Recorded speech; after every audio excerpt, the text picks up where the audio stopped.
icciitii waliitiis jabeeysa hin himin icciitii buleeysa arrahan ganaan qaba dhahamsa dhaamsa kaanammoo naaf jabeeysa arrahan ganaan qaba dhahamsa dhaamsa kaanammoo naaf jabeeysa waan yaaddee godhu yoo feete waan jabduu takkaan siif himaa kottu as ta'ii na biraa ati immoo namatti hin himin didii adaraa sin himuu homaan sodaatiin tattafii himimeenatti waan kanaa dhiisin irratti iccitiin tantee tantooti waan hin godhiif deemu tanaa yoonii fi namatti himte waldhabnee beefi hoggaasaan tiyaaftee achitti dhumte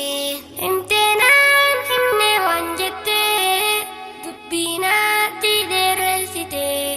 firraa dhiisi yoo shakkite duraanuu dhiifachuu feete baqqaa kootu siifiin himaa si shakkiina siinaa manaa garummoo hadaraa eegii namattiin himi waan kanaa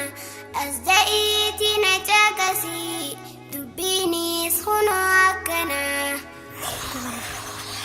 kottaabee waan jabduu takkaan isiniif himaa isinis namaan himinaa waa takkaa humaa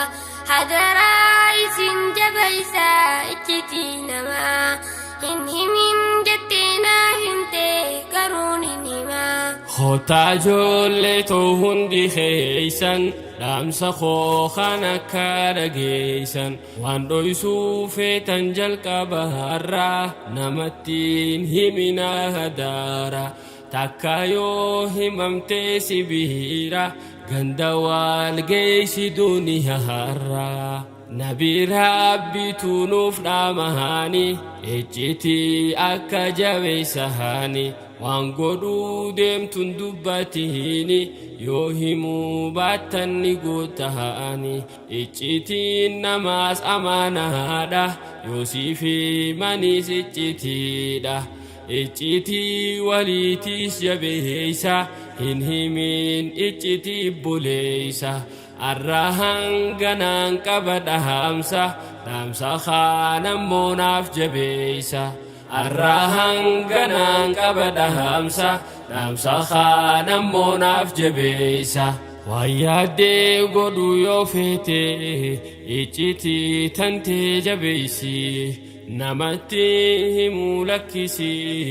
gowwummaa akkasii dhiisi waan yaaddee godhu yoo feete iccitii tantee jabeeysi namatti himuu lakkisi gowwummaa akkasii dhiisi waan yaaddee godhu yoo feete iccitii tantee jabeeysi namatti himuu lakkisi gowwummaa akkasii dhiisi